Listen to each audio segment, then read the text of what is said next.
Aquarians, let's see 27th of सितंबर 2023 आप सबके लिए divine message, goddess guidance, universal message क्या है और यूनिवर्स और डिवाइन पावर्स जो हैं वो आज आपको क्या एडवाइस, क्या गाइडेंस देना चाहती हैं। ये जो गाइडेंस है ये किसी पर्टिकुलर सिचुएशन के लिए हो सकता है कुंभ राशि, या फिर ये आपकी आज के दिन के लिए यानी 27 सितंबर को आपको किस तरह से जीना चाहिए, रिएक्ट कैसे करना चाहिए सिचुएशंस में, उसके रिगार्डिंग हो सकता है। तो लेट्स सी कि आज यूनिवर्स आपको, स्पिरिट गाइड्स आपको क्या मैसेज देना चाहते हैं। Please universe, please divine power, please spirit guides, please give me the accurate message which are in our higher goods.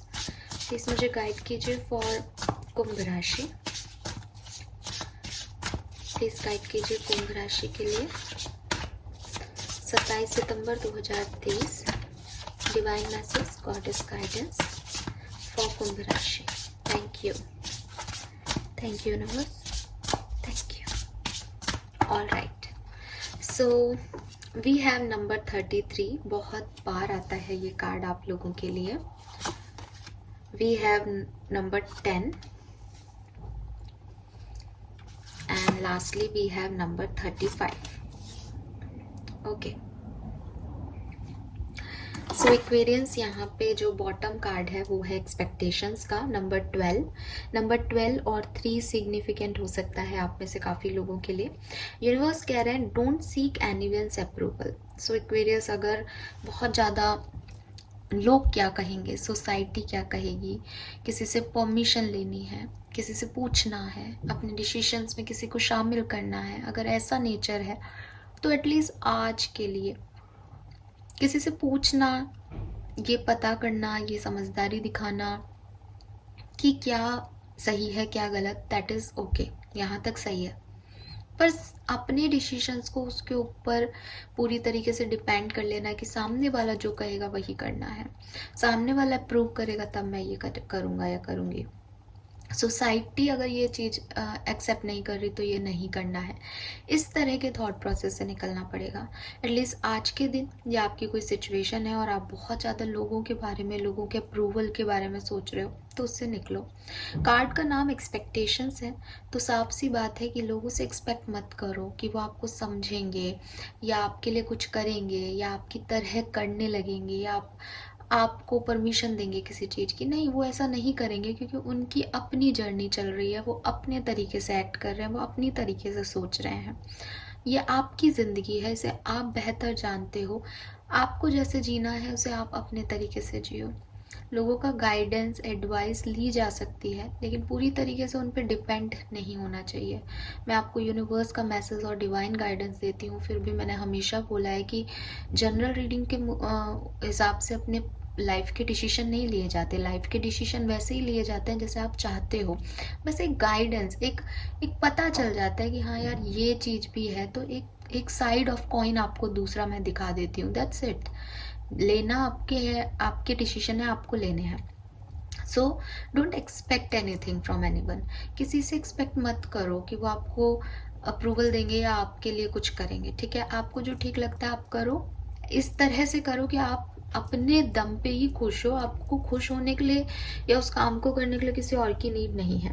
थोड़ा सा डार्क एनर्जी का कार्ड है, नाइट की एनर्जी आ रही है, तो आपको ये भी कहूँगी कि हो सकता है आपके कुछ सपने हैं, आपके कुछ प्लानिंग्स हैं, आपकी इंट्यूशन आपको, आपके गट फीलिंग आपको कुछ कह रही हैं। क्योंकि देखो यहाँ एंजल है, अगर आप देख सकते हो तो ये इसके पास आई है, बता रही है इसको, लेकिन फिर भी वो उठ के नहीं जा रही। या इस कार्ड का जो मतलब है वो यही है कि वो अभी सुन नहीं रही, आंखें बंद कर रखी है वो अपनी दुनिया में।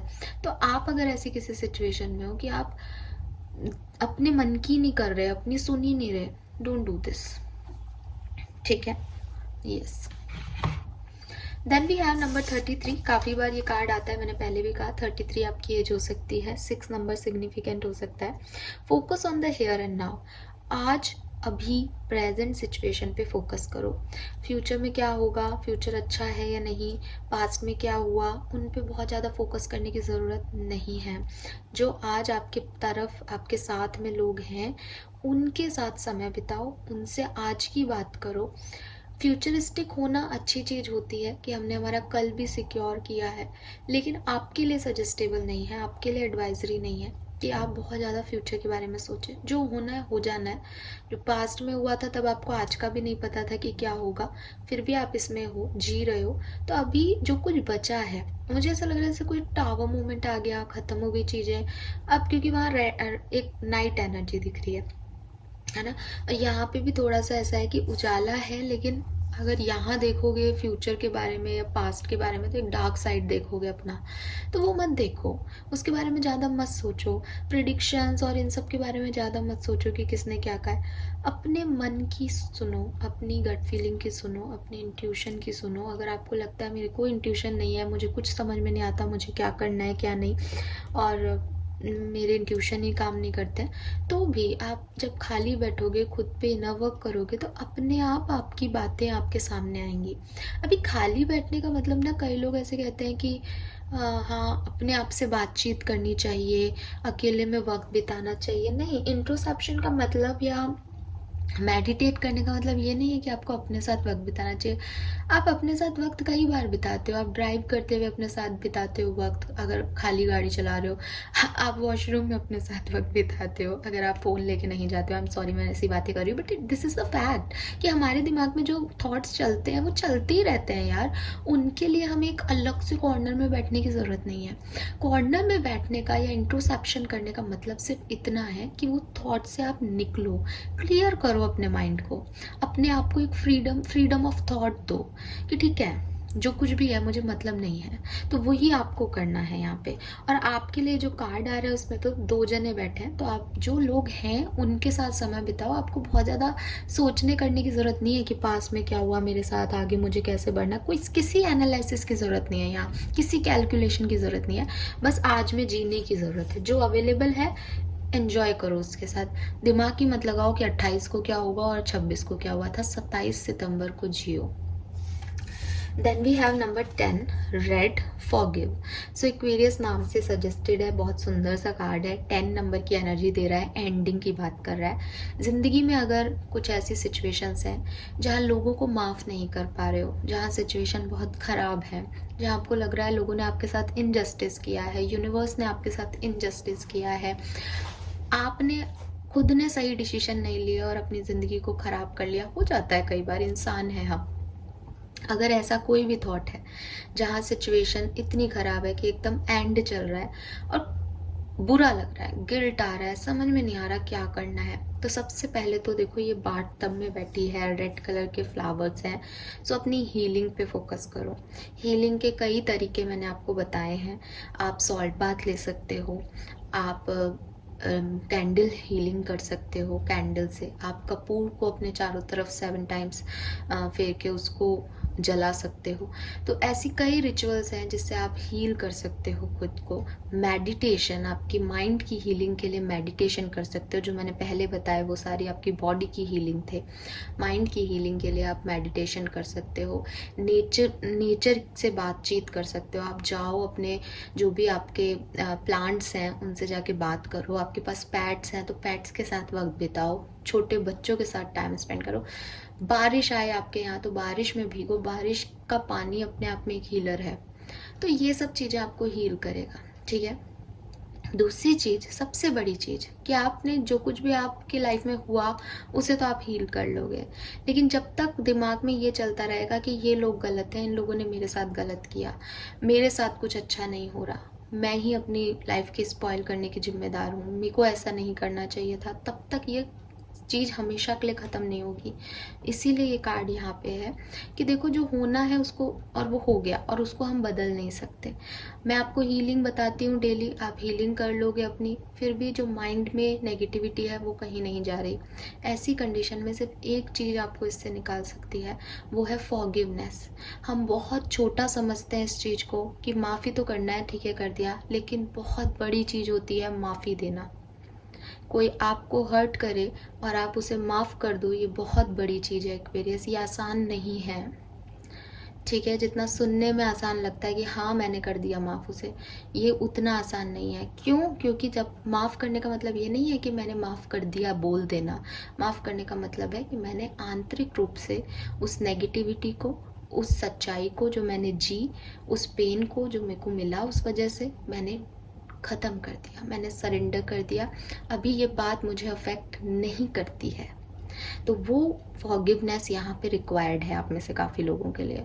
जनरल गाइडेंस है, सबसे शायद रेजोनेट नहीं होगा, लेकिन कुछ ना कुछ तो है, कहीं ना कहीं का तो पेन है, कोई ना कोई तो एंडिंग है एक्वेरियस, जिसको आप छोड़ भी चुके हो ना, तब भी वो है अंदर कहीं, उससे निकालो।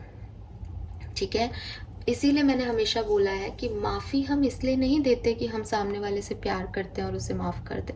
आप भलाए सामने वाले की तरफ मत जाओ, आप भलाए उस सिचुएशन से मूव ऑन करो, जो भी सिचुएशन है, मतलब ज़रूरी नहीं है लव लाइफ हो, कोई भी हो, कि आप भलाए उस जॉब को छोड़ दो जहाँ का सेल्फ रेस्पेक्ट हर्ट हुआ, आप भलाए उस बॉस को माफ़ करके निकल जाओ कि इस पर्सन से अब मुझे कभी बात नहीं करनी, इस जगह नहीं रहना, लेकिन फिर भी माफ़ करके निकलो। माफ़ करके निकलना इसलिए ज़रूरी है ताकि आपके ऊपर वो एनर्जी आगे नहीं बर्डन डाले। कई बार हम जॉब चेंज कर लेते हैं, फिर भी पास्ट में हमारे साथ क्या हुआ हम कभी नहीं भूलते, बार बार बोलते अरे उस जॉब में तो मेरे साथ ऐसा हुआ था, उस व्यक्ति ने तो मेरे साथ ऐसा किया था। क्यों? क्या ज़रूरत है? निकलो, हुआ जो हो गया। इंसान कुछ भी नहीं कर सकता, जो कुछ भी है वो कहीं ना कहीं प्लानिंग जो है वो हमारे ईश्वर की है, ब्रह्मांड की है, यूनिवर्स की है। तो अभी ये जो एनर्जीज है, इसमें जो कर्म सामने वाले ने किए, उसको उस कर्म का जो भी जस्टिस है वो मिल जाएगा, उसको उसका कर्मा लौट के आ जाएगा। आप बुरे बन के, आप नेगेटिविटी दे करके अपने कर्म खराब मत करो एक्वेरियस, राइट? सो इस बात का ध्यान रखो। एंड यहाँ पे भी सेम मैसेज है, swim away from this situation. Number 35 या 8 सिग्निफिकेंट हो सकता है।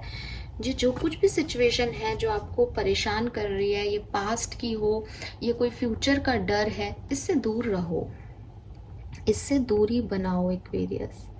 इसके अंदर जाओगे तो गुम हो जाओगे, इसकी तरफ जाओगे तो प्रॉब्लम क्रिएट करोगे। इससे जितना दूर रहोगे उतना खुश रहोगे। अभी ये कोई पर्सन भी हो सकता है, कोई सिचुएशन भी हो सकती है। तो अगर आप अपने पास्ट की या अपने फ्यूचर के डर की तरफ बढ़ रहे हो, तो ये कार्ड आपको यही कह रहा है कि इससे दूरी ही अच्छी है।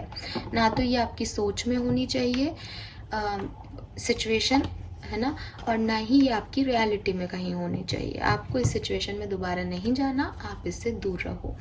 Okay, let's see. तो आज के जो ओवरऑल कार्ड्स है, अगेन सेम ही मैसेज दे रहे हैं कि पास्ट से में जो कुछ भी हुआ उसे फॉरगिव करो, प्रेजेंट पे फोकस करो। और कुछ लोग हैं आप लोगों की लाइफ में एक्वेरियस जो पॉजिटिव नहीं हैं, जिनके वाइब्स पॉजिटिव नहीं हैं, जो आपको नेगेटिविटी देते हैं एंड आपकी गट फीलिंग जानती है, फिर भी आप उसकी नहीं सुनते हो, उनसे एक्सपेक्टेशंस रखते हो कि वो सुधर जाएंगे। डोंट डू दिस, उनको अपने हाल पे छोड़ दो, वो नहीं सुधरेंगे। और सुधरना होगा तो अपने आप सिचुएशंस आ जाएंगी, उसके लिए आपको एक्सपेक्टेशंस नहीं रखने हैं, वरना फिर हर्ट होगे। माफ़ करने का मतलब ये नहीं है दोबारा चांस देना, माफ़ करने का मतलब है निकलो उस सिचुएशन से। एटलीस्ट आज की रीडिंग यही आ रही है। लेट्स सी एक्वेरियंस के लिए क्या है मास्टर गाइडेंस आज का। Wow, we have go outside, और ये मैसेज मैंने अभी आपको दिया नेचर में वक्त बिताने का। You have been indoor too long, go outside and get some fresh air. So अगर आप बहुत अकेले बंद कमरे में रहते हो, या आपने थोड़े टाइम्स के लिए अपने आप को बंद कर रखा है, या आप उन्हीं 2 लोगों से कांटेक्ट में हो, बाकी दुनिया से आपने एक दूरी बना रखी है, आपको कहा जा रहा है आप बाहर निकले ताकि आप इन लोगों के अलावा नए लोगों से, नए चेहरों से, नए एक्सपीरियंसेस से जुड़ पाए एक्वेरियस। आपको बार बार सेम लोगों के साथ या आपके अकेलेपन को फुलफिल करने के लिए वो एक ही पर्सन नहीं चाहिए। दुनिया में बहुत से लोग हैं, तब जब आप दरवाज़ा खोलोगे तब आपको दिखाई देंगे, मिलेंगे। तो थोड़ा सा अपने आप को वक्त दो बाहर फ्रेश एयर में। अभी आप लोग कहोगे कि हम तो जॉब पे जाते हैं, हम तो रोज ही बाहर जाते हैं, आपको क्या पता। तो ये जो फ्रेश एयर है, या ये जो खुद को आउटसाइड बाहर निकालना है, इसका मतलब डेफिनेटली ये नहीं है। इसका मतलब यही है कि आप अपने रूटीन से बाहर निकले। अगर आप जॉब पे भी जाते हैं तो डेट इज़ योर रूटीन, आपको उस रूटीन से कहीं बाहर निकलना है। उस सेम सेम से साइकिल में जीते जीते आप थक गए हो, परेशान हो गए हो। सो निकलो। एंड बॉटम एनर्जी है यहाँ पे focused intention. Keep your unwavering thoughts feeling and action focused on your target. तो जो आप ओवरथिंक करते हो ना कि भविष्य में मुझे क्या नहीं मिलेगा, क्या मिलेगा, प्रिडिक्शन देखते हो, टैरो रीडिंग्स देखते हो, या पास्ट में क्या हुआ था, ऐसा क्यों हो गया, मेरी गलती है, फलाने की गलती है, ये जो आप दिमाग लगाते हो ना इतना, यूनिवर्स कह रहे इन सबको अपने टारगेट पे डालो। इस सारे दिमाग को, इतना इंटेलिजेंट हो, इतना दिमाग लगाते हो, इतना कैलकुलेटिवली एक्ट करना चाहते हो लाइफ में, तो इसको अपने टारगेट पे फोकस करो कि कैसे मैं अपना भविष्य सुधार सकता हूँ, क्या कर सकता हूँ मैं चाहता क्या हूँ अपनी लाइफ में, और फिर उस पे फोकस करोगे तो रिजल्ट्स आपको अच्छे मिलेंगे। You will make your mark. तब आपको जाकर के पता चलेगा कि आपको वो कहते हैं ना, एक क्या होता है वो, बर्ड की कोई आइज पे निशाना लगाना है, तो अपने फोकस को आपको वहाँ पे डालना पड़ेगा कि आप चाहते क्या अपनी लाइफ से। अगर आप हैप्पीनेस चाहते हो तो क्या है आपके लिए हैप्पीनेस की डेफिनेशन। अभी जो आप कर रहे हो उसमें आप उलझे हुए हो, उसमें आप फ्यूचर प्रिडिक्शन देखते हो, फिर आपको लगता है अच्छा मुझे ये नहीं मिलेगा, अरे कैसे मिलेगा, आपने तो उस पर फोकस हटा रखा है। आप तो फ्यूचर प्रिडिक्शन पे फोकस्ड हो, अब तो पास्ट पे फोकस्ड हो। तो ये जो भी एनर्जी आपकी है, इनको पहले तो हील करो, फॉरगिव करो सिचुएशंस को, लोगों से ऐसे जो आपको फुलफिलमेंट नहीं दे रहे हैं, नेगेटिविटी दे रहे हैं, उनसे दूर रहो एक्वेरियंस, और फिर अपना इंटेंशन वहाँ फोकस करो जो आप अपनी ज़िंदगी से चाहते हो, और फिर देखो चीज़ें कैसे बदलती हैं। Alright, so this is all for you guys. Thank you so much reading को देखने के लिए। चैनल को लाइक और सब्सक्राइब कीजिएगा। Bye bye.